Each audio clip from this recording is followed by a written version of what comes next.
imagine if Jesus himself decided, I'm just going to go to the people. And he decided to do that prior to being developed in the temple, prior to fasting for 40 days and 40 nights. Do you think that there wasn't friction in those times where he is so excitable? He is so ready. He is so sure of what God has laid on his heart. He sees the vision painted and he just wants to get started. And God says from a leadership lens, son, follow my commands. Wait on the Lord. Be patient with me.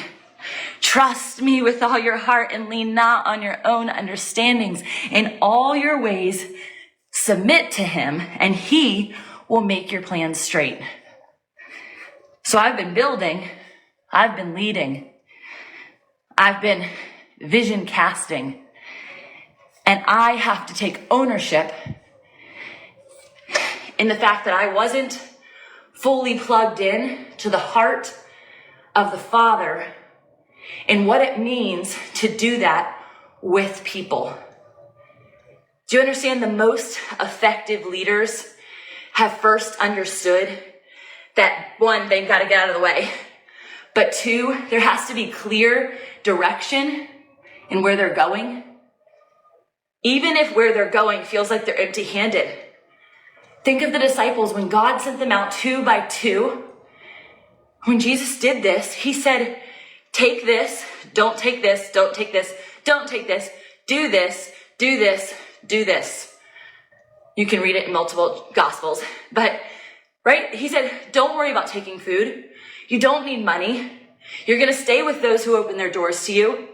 If they act this way, you're going to do this. If they act this way, you're going to do that. And do you not think that God is just as intentional in our everyday actions? That we can't be led unless we're being led by Christ? Above all, before all, any voice that you're tuning into, please make sure they're surrendered. It's one of the reasons I love to come to this podcast so much in this format is because I just tell you what I'm walking through. I've been leading my health journey for decades because I thought I had the wisdom, I'm air quoting for those who can't see me, the wisdom connected to health, nutrition, and fitness. Because I won't age myself that much. A decade and a half ago, I got my fitness and nutrition training license and certification, and I hung my hat on that.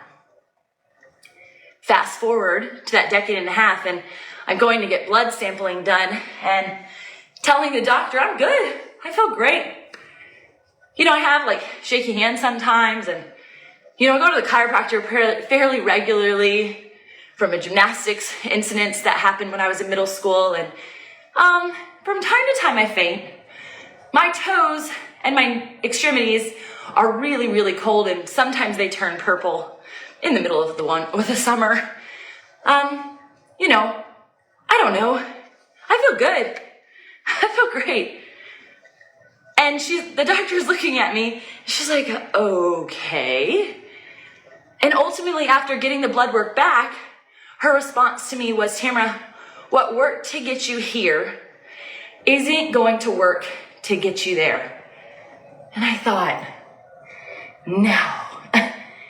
I feel like I'm at ground zero again. I have to relearn myself. I have to retrain myself. I have to rediscipline myself. But God, I have so much self-control already. Are you saying that previous fruit is dead? That I have to come in to alignment with this next season of womanhood, of motherhood, of being a wife, of being a builder, a pioneer? The answer is yes. The answer is yes. Yes, Heather, always becoming